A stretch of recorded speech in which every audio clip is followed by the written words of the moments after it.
vamos a continuar entonces con nuestro estudio sobre eclesiología, sobre la doctrina bíblica de la Iglesia. Y ahora vamos a hablar acerca del poder autoritativo que tiene la Iglesia, el poder autoritativo que tiene la Iglesia.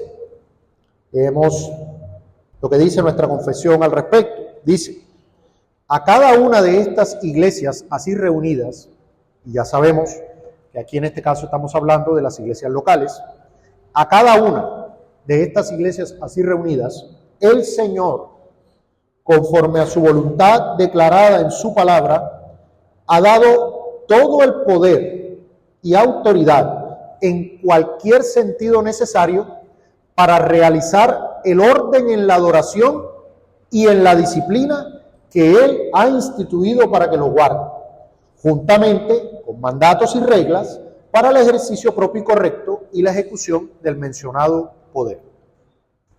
Hermanos, nosotros vivimos en un mundo en donde Dios ha establecido estructuras de autoridad. Es una realidad. Hay autoridad civil, ¿sí?, en el hogar, está la autoridad del esposo en el hogar, y en diversos ámbitos hay autoridades establecidas por Dios. Y es muy importante entender este asunto. Lo que la Escritura enseña y que se recopila o se recoge en nuestra confesión es que la autoridad para realizar el orden en la adoración lo tiene exclusivamente la Iglesia. Es decir, que el culto válido, agradable y bíblico delante de Dios solo puede ser ofrecido por la Iglesia. Esto es muy importante. Hay personas que piensan que en su casa pueden realizar lo que conocemos como el culto público. No es cierto. Solo la Iglesia tiene el poder y la autoridad para poder celebrar el culto público. Y hoy en día a muchas personas les asombra que la Iglesia goce de un poder o una facultad para regir la vida de los creyentes en su andar. Porque personas sacuden la cabeza tratando de entender cómo puede ser esto posible, y sobre todo sabiendo los abusos que en algunas iglesias o que algunas iglesias han caído cuando se pone autoridad sobre la vida de las personas. Vivimos en un mundo en donde las personas no quieren saber de estructuras de autoridad. De hecho, todas las estructuras de autoridad del mundo en el que vivimos están bajo ataque. Más aún la de la Iglesia, ¿sí?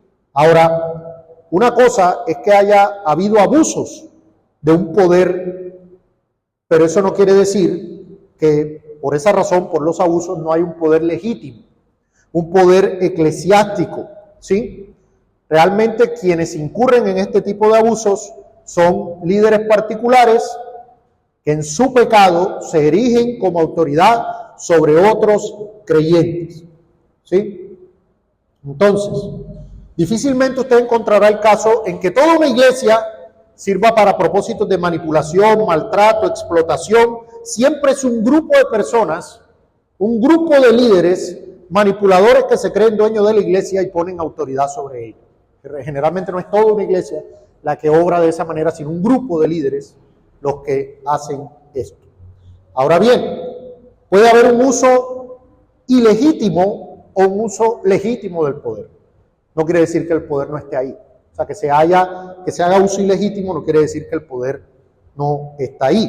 Entonces, debemos tener cuidado de arrojar a la basura el principio de la autoridad eclesiástica por el autoritarismo y la manipulación que algunos han hecho. Hay personas inescrupulosas, ajenas a la vida de la fe, que utilizan su autoridad para someter carnalmente a otros, falsos maestros que no conocen a Dios, que no tienen el Espíritu y que hacen este tipo de cosas. Pero eso no quiere decir que no haya autoridad eclesial o que la autoridad eclesial sea mala per se, porque fue puesta por Dios. Lo malo es la distorsión pecaminosa de ese principio. Ese es el problema. Ahora, hay personas que han podido salir de la manipulación otras iglesias que han perdido el rumbo y ahora están en iglesias bíblicas. ¿Sí? Hay personas que se vuelven reaccionarias, que han salido de iglesias donde los abusaron, entonces ahora sí viven a la luz de esa experiencia, desprecian una de las mayores riquezas que como hijos de Dios tenemos, y es ser guardados por Dios mismo a través del ministerio fiel de una iglesia. Hay personas que por malas experiencias que tuvieron ahora rechazan cualquier tipo de autoridad de la iglesia. Así que debemos entender bien el principio de autoridad eclesiástica. Ahora, ¿quién tiene este poder? ¿Quiénes son los receptores de este poder? Y esto es muy importante. Nosotros tenemos una estructura de gobierno bíblico que conocemos como el congregacionalismo. Y vamos a hablar un poco de eso, porque tiene que ver con el asunto de la autoridad. ¿Quiénes son los receptores del poder eclesiástico? Aquí la confesión de fe nos da bastante luz. Mire lo que dice: el poder eclesial es una prerrogativa de cada una de estas iglesias así reunidas. La autoridad eclesial reposa sobre las iglesias. Esto es muy importante. La autoridad eclesial no es propiedad de una persona en la iglesia o de una familia en la iglesia o de un grupo particular de hermanos en la iglesia. Eso se ve mucho hoy en día. Hoy en día las iglesias funcionan más como negocios familiares. A un pastor que tiene el control de toda la iglesia y los hijos van heredando y así sucesivamente, y es la familia pastoral la que tiene el control y dominio sobre una iglesia. De hecho, Dios les ha confiado su autoridad a iglesias locales conformadas, es decir, a sus miembros reconocidos que se juntan para acordar el rumbo a seguir. En otras palabras, es la iglesia reunida, la membresía reunida a la que Dios le ha entregado el mencionado poder. Es la iglesia reunida a quien Dios le ha entregado el mencionado poder. Y aquí debemos traer una claridad. Este principio de que la autoridad reside en la iglesia reunida no anula que en la iglesia el oficio pastoral dirija y guíe los acuerdos de la iglesia. No anula el oficio pastoral. Lo que afirma es que el poder eclesial no ha sido dado al pastor únicamente. Eso es lo que afirma este principio. Ni al pastor ni a ningún grupo dentro de la iglesia. Que la autoridad de la iglesia es una facultad de la iglesia reunida queda claro en diversos pasajes y afirmaciones bíblicas. Cuando hablamos acerca del proceso disciplinario en Mateo 18, en versículo 17 lo leímos de manera clara: si no los oyere a ellos, dilo a la iglesia. Y si no oyere a la iglesia, tenle por gentil y publicano. De cierto os digo que todo lo que atéis en la tierra será atado en el cielo, y todo lo que desatéis en la tierra será desatado en el cielo. Otra vez digo que, si dos de vosotros se pusieren de acuerdo en la tierra acerca de cualquiera cosa que pidieren, les será hecho por mi Padre que está en los cielos, porque donde estén 2 o 3 congregados en mi nombre, allí estoy yo en medio de ellos. Este pasaje tiene una fuerte connotación eclesial. Muchas personas han malinterpretado el pasaje y piensan, bueno, listo, yo me reúno con una persona en mi casa y ya ahí tenemos una iglesia. No necesariamente. Hay elementos para poder hablar de una iglesia, que es todo lo que hemos visto hasta aquí. Ahora bien, noten que en el ejemplo del ejercicio disciplinario vemos varias cosas importantes. Que los asuntos tienen que ver con la reunión y acuerdo de la iglesia. Que Dios respalda el ejercicio de esa autoridad. Y que no importa el tamaño de la iglesia, tiene dicha autoridad de parte de Dios. Una iglesia local, por pequeña o grande que sea, tiene la autoridad para la celebración del culto, para la ejecución de la disciplina eclesiástica, etc. El caso en 1 Corintios, capítulo 5, recordemos que era muy grave. Se trataba de una fornicación, un hombre pecando con su madrastra, y la iglesia tenía que enfrentar este conflicto. Ahora bien,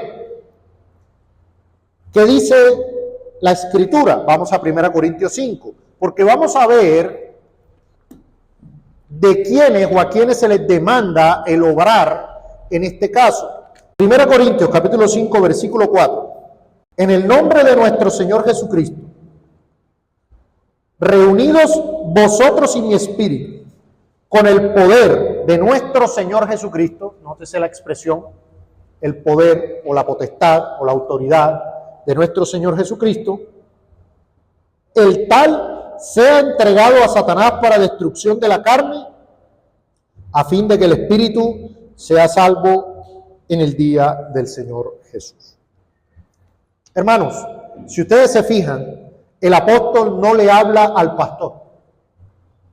El apóstol no le habla al pastor para que a monto propio, y esto es importante, no quiere decir que los pastores no son los que finalmente, por un tema de orden, ejecutan lo que la iglesia dispuso.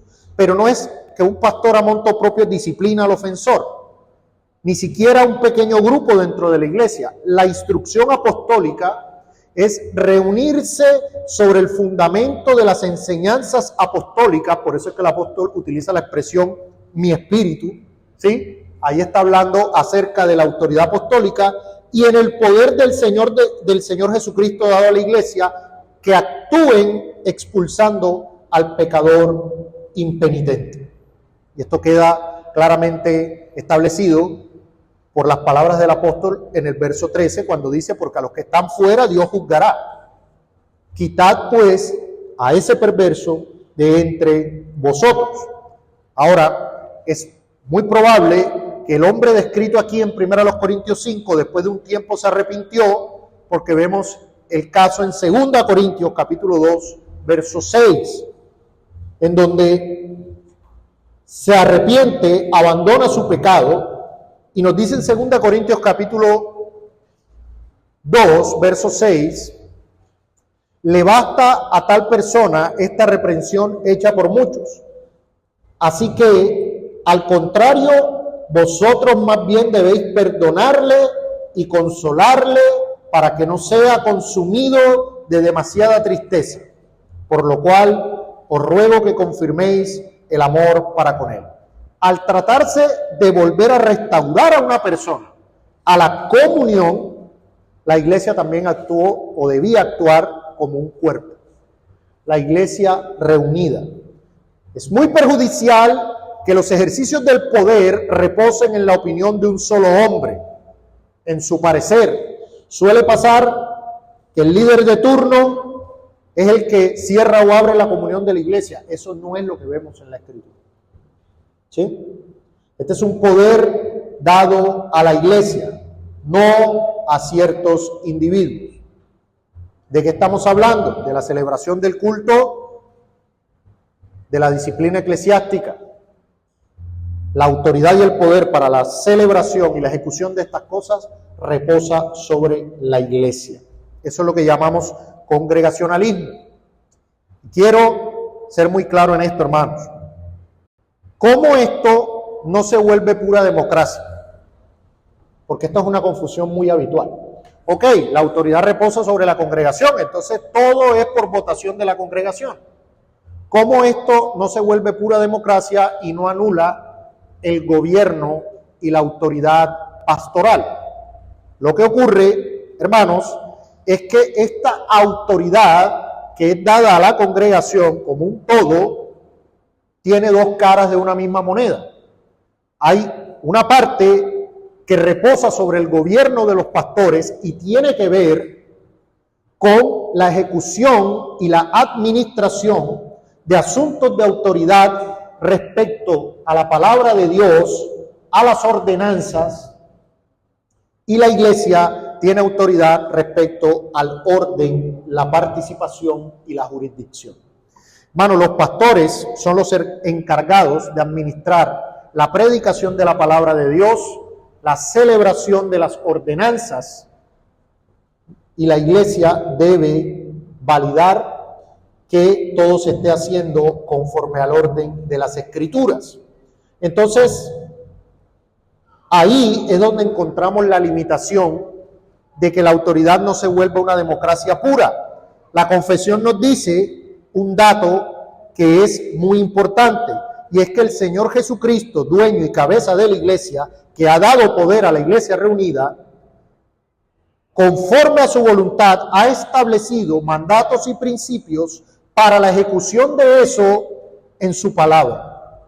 La autoridad de la iglesia no está fundada en el parecer ni del pastor ni de los miembros. Ya esto lo dijimos.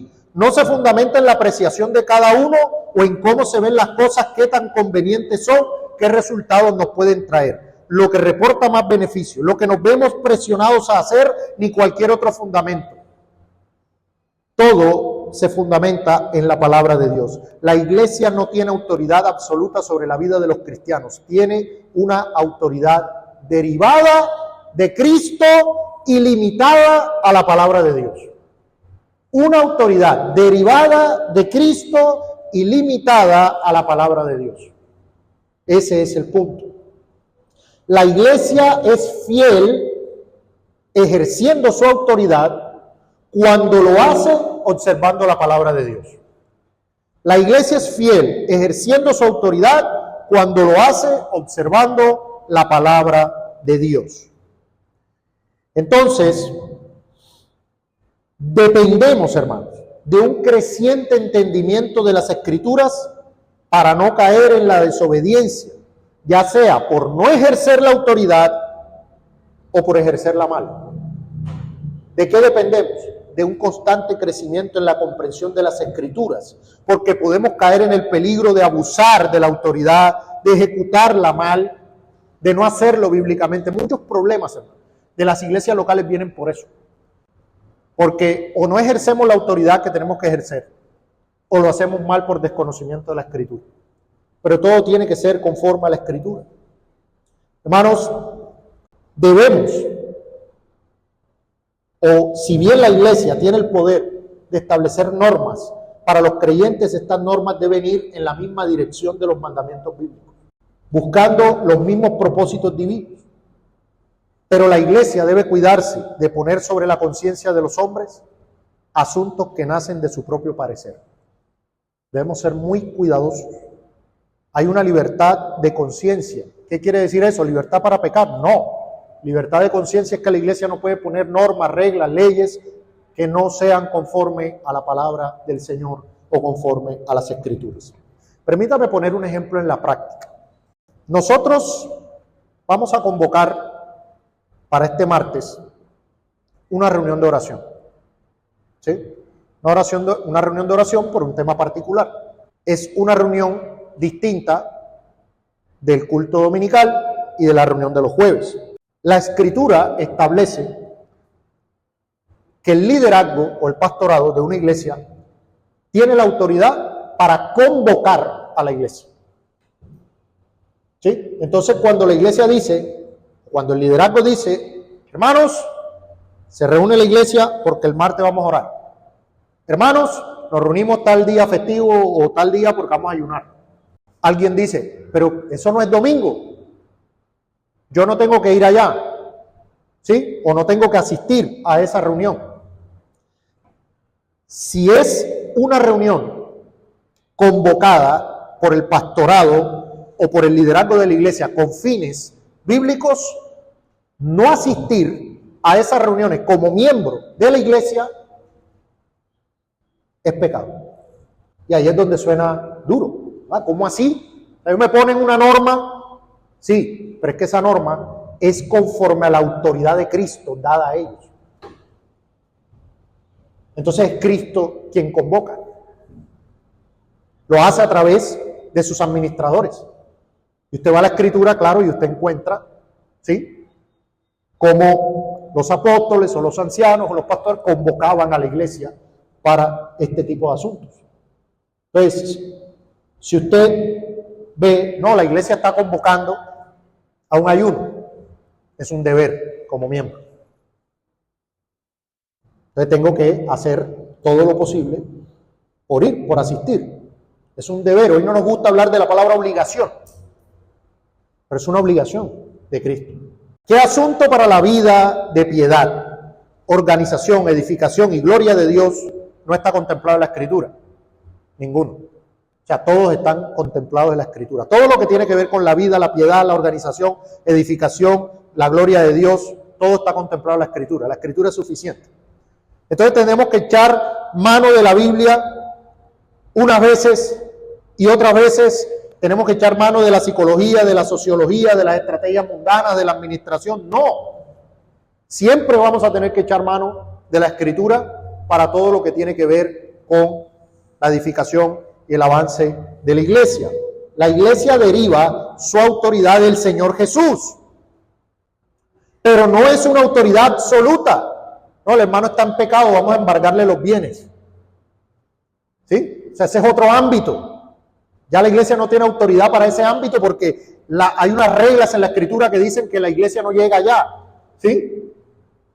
La iglesia tiene autoridad en el ámbito donde Cristo le dio autoridad y bajo las limitaciones, mandatos, matices en los que Cristo dio en su palabra. ¿Sí? Entonces debemos ser muy cuidadosos con este tipo de cosas. La autoridad no es absoluta, está limitada al señorío de Cristo por su palabra. Lamentablemente existen congregaciones que por un acuerdo unilateral o corporativo quitan el culto de oración, por ejemplo. No, culto de oración es muy difícil porque entonces hay mucho trancón en la noche. Eso pasa sobre todo en las grandes ciudades, que hay personas que ven el culto de oración como opcional. No es cierto. La iglesia está convocando a la reunión de oración. Usted tiene que ir. Ah, pero es que estoy trabajando, no puedo. ¿Y no dijo el Señor que buscáramos primeramente el reino y su justicia? ¿Y no tiene el Señor el poder de darle a usted, si usted ora y Señor, yo te quiero honrar, quiero ir a orar, ¿sí? Voy a buscar otro empleo porque yo quiero? ¿No tiene el Señor poder para contestar una oración como esa? Hay iglesias, no, liderazgo masculino, no, porque la mujer también puede enseñar. O sea, se vuelan las normas y reglas que Cristo ha dado en su palabra para la ejecución del culto. Eso es una autoridad ilegítima, desligada de la Escritura y por lo tanto no bíblica. Entonces, recibir la autoridad del Señor es un honor, pero es una responsabilidad que la iglesia tiene, que tiene que usarla bien. La debe ejecutar con reverencia, ¿sí? Por ejemplo, una persona reconocida oficialmente por una iglesia local como pastor, ¿sí? Reconocido bajo parámetros bíblicos, es un individuo que en verdad será contado como obispo de esa iglesia local. No es un nombramiento de formalidad social. ¿Me hago entender? No es un formalismo. Si una iglesia local bíblicamente reconoce un pastor, esto es una expresión real de la autoridad de Cristo sobre la iglesia y el poder que ella tiene para hacer eso. No es un formalismo social. Es Cristo obrando. Es Cristo obrando. ¿Sí? Una persona disciplinada bíblicamente por la iglesia local, expulsada de la asamblea, ella no puede decir que solo es una amonestación de hombres. No, eso fueron esas personas ahí reunidas que me sacaron de la iglesia, pero yo sigo siendo un creyente. Hermanos, la autoridad de la iglesia hace que lo que ató en la tierra sea atado también en el cielo. Hay, hermanos, una persona es excomulgada de la iglesia con el proceso bíblico debido, y hay personas que todavía no sienten o se sienten incómodos diciendo que esa persona fuera de la asamblea no es hermano. No, pero es que yo no sé, de pronto sí es hermano, en el sentido de que se puede arrepentir y volver. Pero mientras esté allá, ¿qué dice el Señor Jesucristo? Tenle por gentil. Entonces cuando usted dice, no, sí, lo sacamos de la iglesia, pero él es un creyente, ¿qué está haciendo usted? Está invalidando la autoridad de Cristo. A Cristo dijo que si sale, es gentil. Pero yo tengo otra lectura. Vamos, hay personas con las que uno compartió mucho tiempo, uno dijo, no, pues este es más hermano que yo. Ahora está fuera de la asamblea. ¿Qué podemos decir? es reo de juicio eterno ahora mismo, hasta que vuelva y se demuestre otra cosa. Pero ahora debemos reconocer lo que la iglesia en su autoridad dada por Cristo ha hecho. Es menospreciar la autoridad de Cristo. ¿Sí? Ahora, como les decía, esta autoridad dada por Dios a la iglesia y a todas las iglesias locales es para realizar el orden en la adoración y la disciplina que Él ha instituido. ¿Sí? Entonces, cada iglesia local tiene como función y principal propósito, lo estudiábamos con el pastor Cruz, mantener la adoración a Dios de acuerdo a su palabra. O sea, esto que estamos haciendo aquí es parte principal y fundamental de la misión de la iglesia, es mantener el culto. Que haya un culto a Dios, al Dios vivo y verdadero en esta tierra, esto que estamos haciendo, adorar a Dios en un culto. ¿Qué es lo que enseña la Escritura y lo que dice la confesión? Que para hacer esto que estamos haciendo, Dios nos ha dado autoridad. Hermano, esto es algo glorioso. Porque piense usted está ahí sentado escuchando la enseñanza, usted está elevando una adoración bíblica, aceptable a Dios. Usted está preservando el culto, usted está haciendo lo que como iglesia debería estar haciendo. Entonces, cuando usted por negligencia no viene, por decirlo así, ¿qué está haciendo? Lo contrario de lo que debería estar haciendo. Sabemos que hay temas de fuerza mayor, pero cuando usted simplemente no quiero ir, o no voy, o esto, o lo otro, usted no está preservando el culto. Entonces, uno de los propósitos de Dios al establecer iglesias locales es establecer centros de adoración verdadera a su nombre. ¿Sí? De manera que la iglesia tiene como uno de sus propósitos de existencia adorar a Dios, pero debe hacerlo según Él lo ha prescrito. Es lo que llamamos el principio regulador de la adoración. Es lo que dice que el modo aceptable de adorar al verdadero Dios fue instituido por Él y está limitado por su voluntad revelada. De manera que no debemos adorar conforme a las invenciones e imaginaciones de los hombres, las sugerencias de Satanás, ni ninguna representación visible en ningún otro modo que no sea prescrito en las Sagradas Escrituras. Ahora, la iglesia, aun cuando debe resolver asuntos prácticos de este tema, jamás debe desprenderse arbitrariamente de la palabra de Dios. Hay circunstancias tocantes a la adoración y al gobierno de la iglesia que son comunes a las sociedades y acciones humanas y que deben determinarse a la luz de la prudencia cristiana. Aquí estamos hablando de asuntos administrativos, ¿sí? No de la adoración propiamente dicha, sino asuntos tangenciales, accidentales o circunstanciales que le llaman, ¿sí? Por ejemplo, en qué local nos reunimos, las sillas que usamos, la hora del culto, ese tipo de cosas se hacen conforme a la prudencia cristiana y a los principios generales, pero la adoración no se puede tocar, cambiar o tergiversar. Y el orden en la disciplina eclesiástica. La disciplina eclesiástica no debe verse solo como el ejercicio correctivo, ¿sí? Sino también como toda esa parte instructiva, de exhortación, de amonestación. Hermano, cuando usted va donde un hermano y lo amonesta por su pecado, usted debe pensar, para esto que yo estoy haciendo, tengo la autoridad de Cristo. La iglesia tiene la autoridad de Cristo para la ejecución de la disciplina. Entonces, cuando usted va y amonesta a un hermano, cuando lo exhorta, cuando lo instruye, hermano, por ahí no es, hermano, esto que hiciste es un pecado, me ofendió. Cuando usted hace este tipo de cosas, usted tiene que pensar, es Cristo quien me da esa autoridad.